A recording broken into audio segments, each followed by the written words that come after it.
안녕하세요. 보험금 팔례방입니다. 업무상 스트레스로 인하여 인식 능력이나 행위 선택 능력이 결여되어 관사 옥상에서 목을 매어 사망한 경우 정신질환 발병 증거가 없다면 업무상 재해로 인정받았더라도 자살보험금은 면책인지 여부에 대하여 서울 서부지법 2022나 511685 토대로 명확히 살펴보도록 하겠습니다.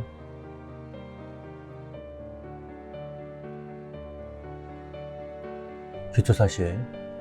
망인은 2011년 10월 26일 남원시 F소재 지기관에 비정규직으로 입사하여 근무하다가 2018년 12월 28일 정규직 임용 후 2019년 1월 14일부터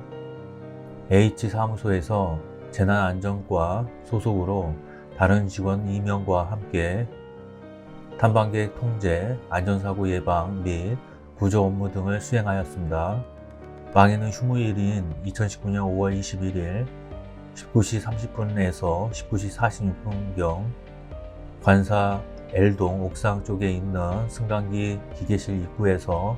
철제문에 노끈을 달아 목을 매어 자살하였습니다. 재판부의 판단, 쟁점,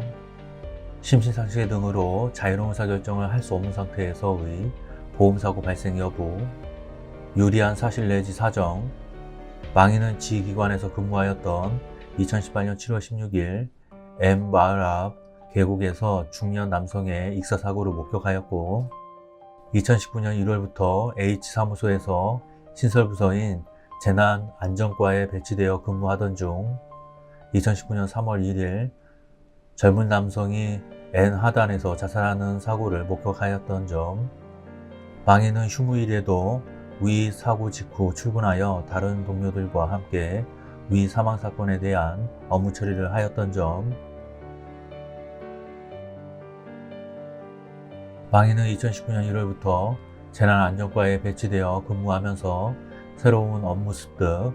감사 준비로 인한 업무 부담, 사망사고 목격에 따른 정신적 스트레스, 직장 내 의사소통의 어려움 등 심한 스트레스를 동료 및 원고 A 등에게 호소한 것으로 보이는 점, 망인은 2019년 4월 20일과 같은 달 24일 5호 상담센터에서 현장직에서 사무직으로 보직이 변경되고 관내 익사사고로 퇴근을 못해서 피곤하며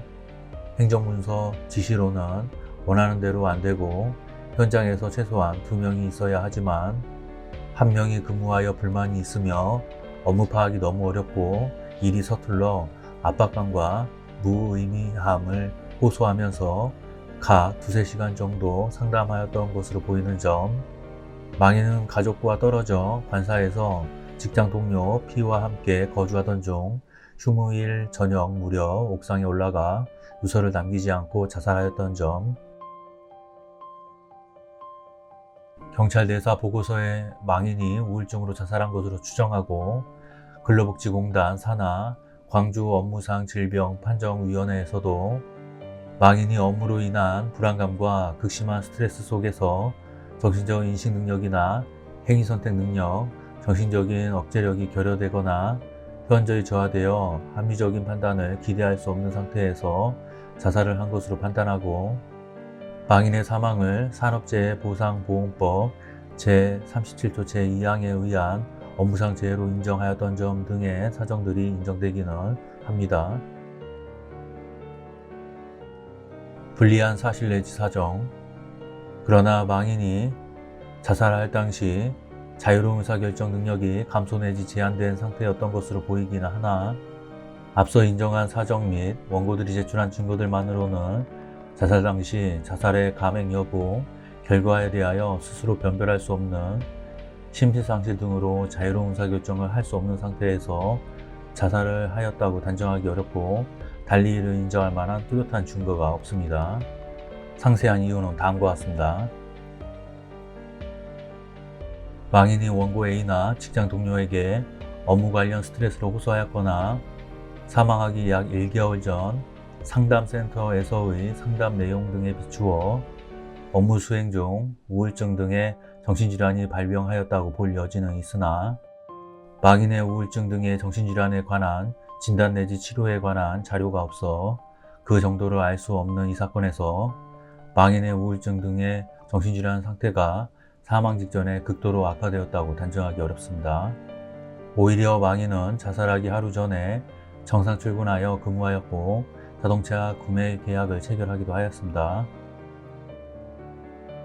망인은 휴무일 저녁 무렵 관사 옥상으로 올라가 철제문에 미리 준비한 노끈을 달아 목을 매어 자살한 것으로 보이는 바, 자살을 선택한 장소나 자살하기 위하여 취한 방법 등에 비추어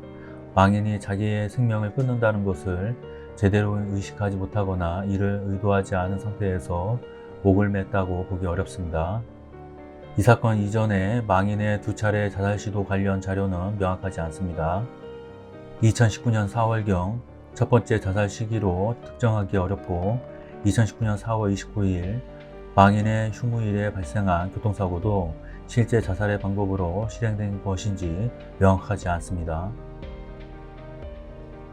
근로자의 업무상 재해를 신속하고 공정하게 보상하여 근로자 보호에 이바지하는 것을 목적으로 하는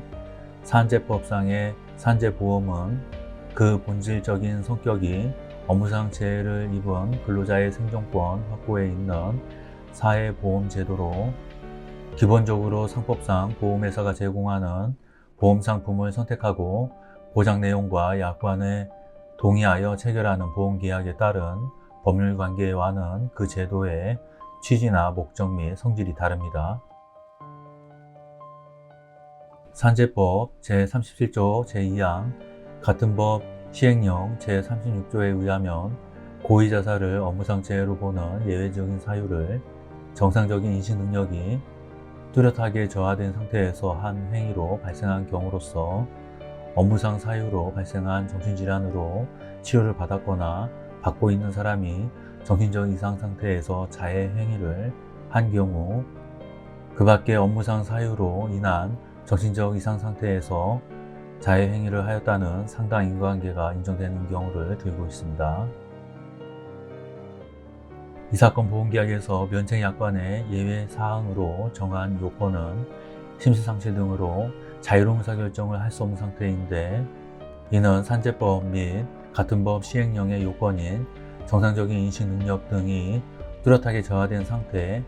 정신적 이상 상태와는 일부 공통되는 내용이 있다고 하더라도 그 요건이나 범위가 반드시 일치한다고 볼 수 없습니다. 따라서 근로복지공단에서 업무상 재해로 인정하였다고 하더라도 필연적으로 망인이 당시 자유로운 의사결정을 할 수 없는 상태에서 사망의 결과를 발생케 하였다고 단정하기 어렵습니다. 앞서 본 질병판정위원회의 판정 이유에 의하더라도 발병 전 4주 또는 12주 동안의 주당 평균 근무시간, 근무 형태 및 내용에 비추어 정신적 이상 상태를 초래할 정도의 만성적인 과중한 업무 수행 내지 돌발 상황에 따른 업무상 과중 부하에 있었다고 보기 어렵고,